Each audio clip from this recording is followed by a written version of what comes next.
Historia de la geometría. La geometría es una de las ciencias más antiguas. Data de los años 3000 a.C. en adelante.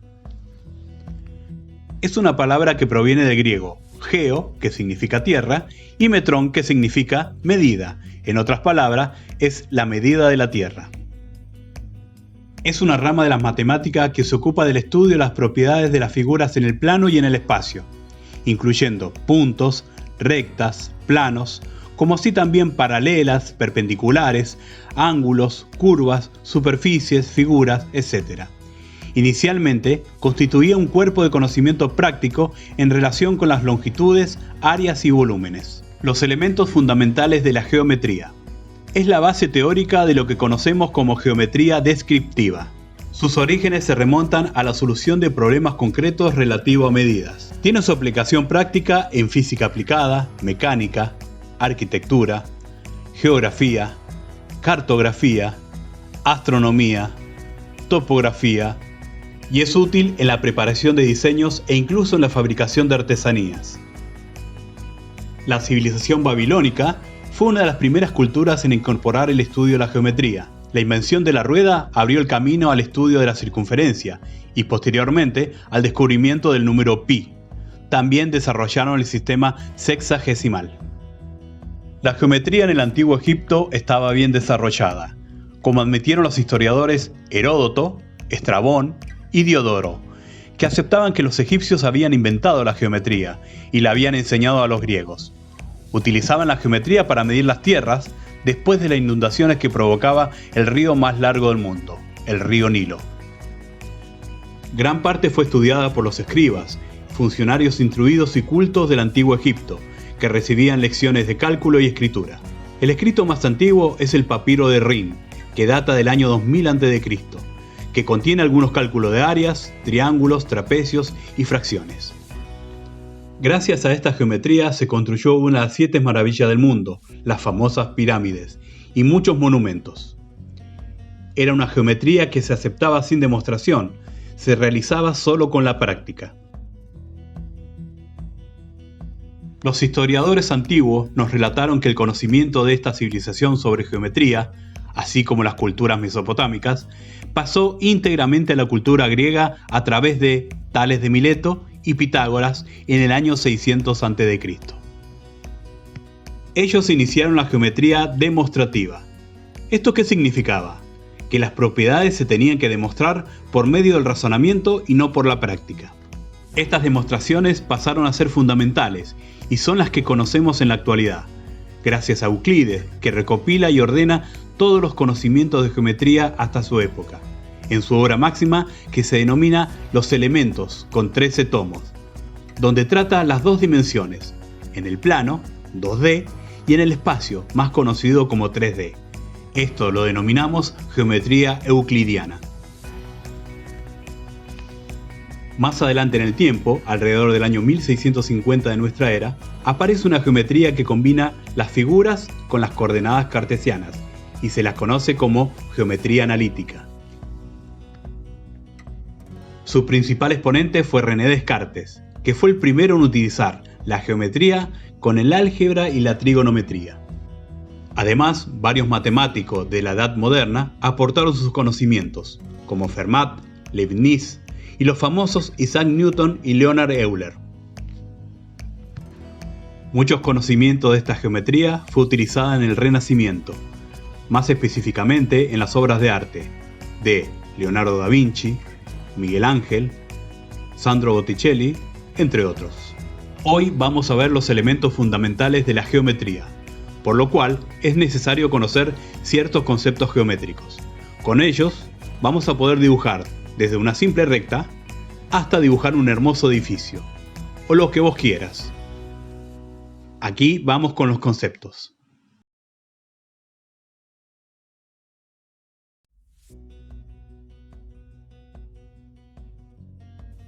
Hoy vamos a ver los elementos de geometría, pero antes de eso vamos a poder diferenciar qué es un elemento y qué es una herramienta de geometría, ¿sí? Los elementos de geometría son los que vamos a ver a continuación, pero las herramientas de geometría son las que utilizamos en primaria o parte de la secundaria, que son regla, escuadra, transportador y el compás. Esas son herramientas de geometría. Lo que vamos a ver hoy es los elementos de geometría. Esto los utilizamos para poder realizarlo. Bien, empezamos. La geometría tiene tres elementos importantes que están bien definidos, que son punto, recta y plano. Bien, el punto es un pequeño círculo, ¿sí?, que se puede marcar con un puntito que no tiene dimensión. Quiere decir que puede ser así, puede ser un poquito más ancho, o también lo puedo designar con una cruz. Y siempre se denomina con una letra mayúscula en imprenta. Punto A, punto B o punto C. El segundo elemento de la geometría euclidiana es la recta. ¿Qué significa la recta? Su definición dice que es un conjunto de puntos que están alineados y son infinitos. Esto quiere decir que la recta no tiene ni principio ni fin. Por eso se le marca con dos flechitas, una para arriba y una para abajo. ¿Y cómo se designa una recta? Una recta se designa con una letra imprenta en minúscula. Esto definimos como recta A. Y el tercer elemento es el plano. ¿Qué significa el plano? Es donde yo puedo dibujar todos los elementos geométricos. Esto puede ser una mesa, una hoja, entonces eso se designa plano. Entonces aquí tenemos un plano. Y se designa con una letra griega. Entonces pongámosle plano alfa. También podemos tener que dentro de un mismo plano podemos tener una recta infinita que marca esto, ¿sí? Entonces significa que acá tenemos dos planos diferentes. Entonces esto se denomina semiplano. Y al otro semiplano también se lo tiene que designar con otra palabra griega que sería, en este caso, beta. A partir de los tres elementos fundamentales de la geometría podemos definir algunos otros puntos, como puntos colineales. ¿Qué significa puntos colineales? Si yo marco una recta, ¿sí?, entonces en esta recta A, ¿sí?, tengo dos puntos colineales. Quiere decir que están en la misma línea, ¿sí? Entonces punto B en mayúscula o punto C. Quiere decir que pertenecen a la misma línea. ¿Qué pasa si yo digo puntos coplanares? Coplanares quiere decir que en un plano, ¿sí?, alfa, ¿sí?, yo tengo dos puntos A y B. Significa que pertenecen al mismo plano, por eso se llaman puntos coplanares. Con respecto a la recta tenemos tres partes que tenemos que definir, ¿sí? Entonces, semirrecta, la recta anterior, que es la misma que ustedes habían visto, pero en este caso, la semirrecta tiene un punto de partida, ¿sí?, una dirección, ¿sí? Quiere decir que entonces tiene un punto de origen, que es el punto A, y se dirige hacia otro punto, B, ¿bien?, pero no tiene fin. Entonces, ¿cómo se marca esto en la carpeta? Entonces tengo un punto de salida que es A, ¿sí?, y hacia dónde se dirige B. Entonces, para marcar que esto es una semirrecta, se marca una flechita de dónde sale hacia dónde va. La segunda parte es el segmento. ¿Qué significa segmento?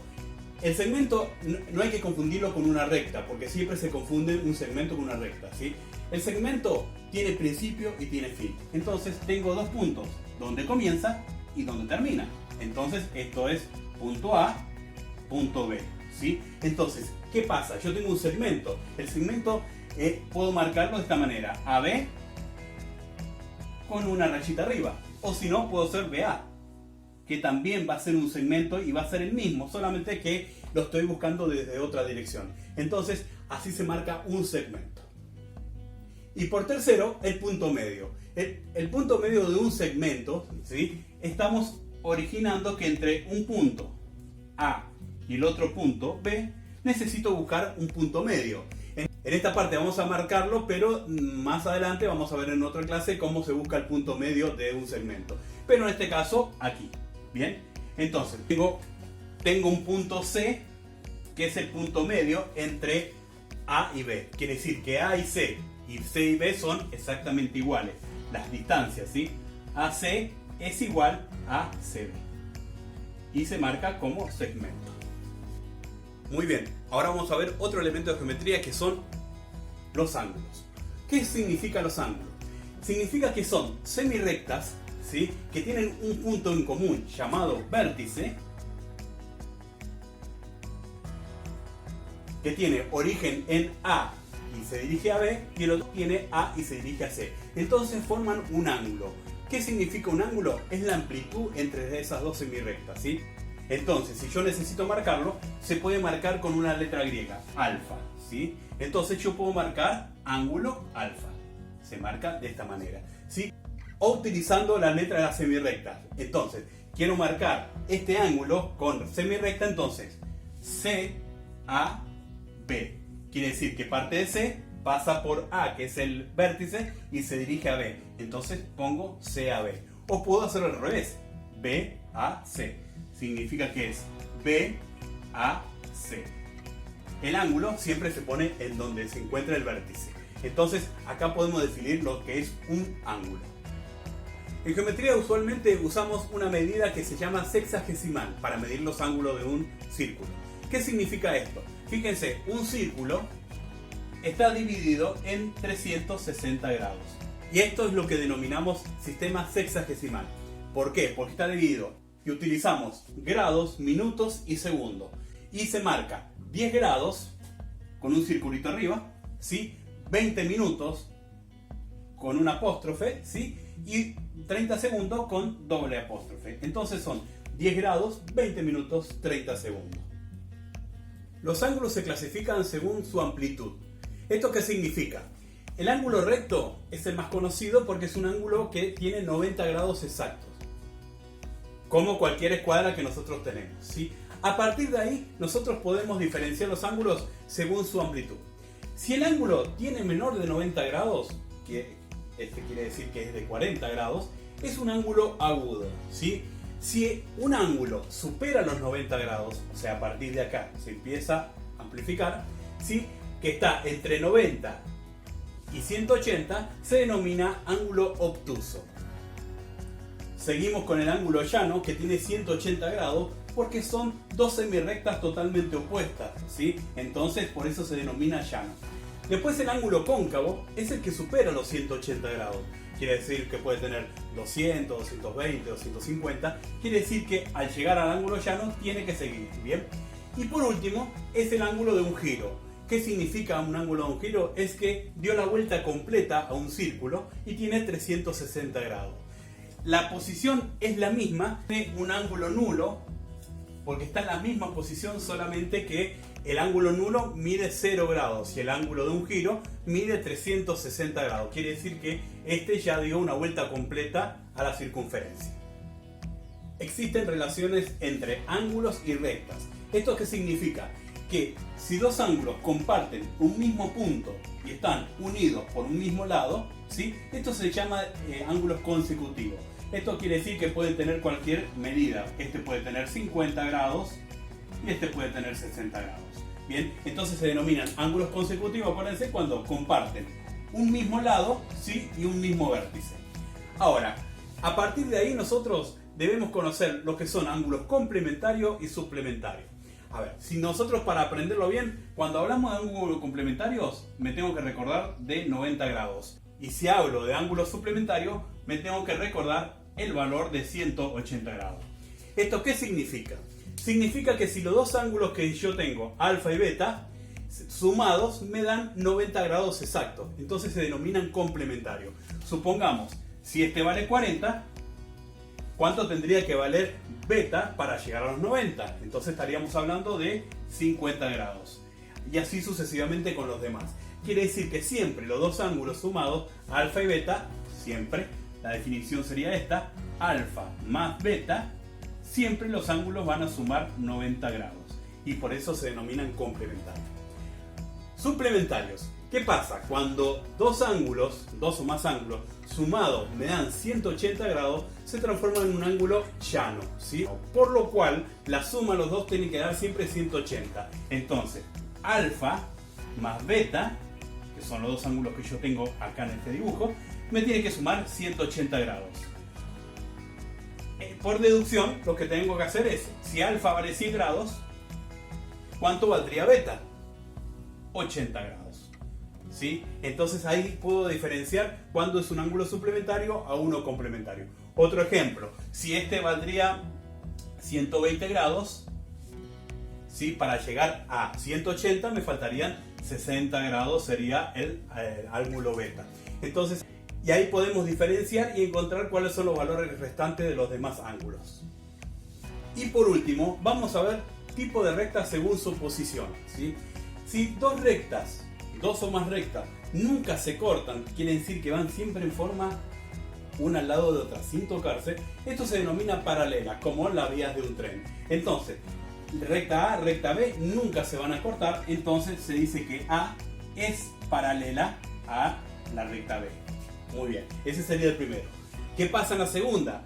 Perpendicular, la palabra lo dice. Perpendicular quiere decir que se están cruzando, ¿sí? Si se cruzan tienen una condición especial. Forman un ángulo de 90 entre las dos rectas, ¿sí? Entonces sí o sí se denominan rectas perpendiculares y se denominan de esta manera. La recta A es perpendicular a la recta B. Es una T invertida, ¿bien? Y por último, la secante. ¿Qué pasa? Son igual que las anteriores, pero con una condición. Cuando se cortan, forman un ángulo cualquiera, no un ángulo de 90 como las perpendiculares. Entonces, acá sí me forman un ángulo cualquiera, que no son 90 grados, entonces A es AB, ¿sí? Y acá aparecen diferentes tipos de ángulos que vamos a verlo en otro video, ¿bien? Entonces ya tenemos tres tipos de rectas según la posición que tiene cada una. Paralela, perpendicular y secante. Muy bien. Esto es una introducción a la geometría. Entonces, con todo lo que hemos visto hoy, que son todos los elementos fundamentales de la geometría, vamos a poder aprender a utilizar la geometría de forma correcta. Bien, aquí les dejo el planito donde vimos todo para que ustedes puedan comprender los puntos. Nos veremos en la próxima clase, bueno, y espero que lo hayan entendido. Nos vemos.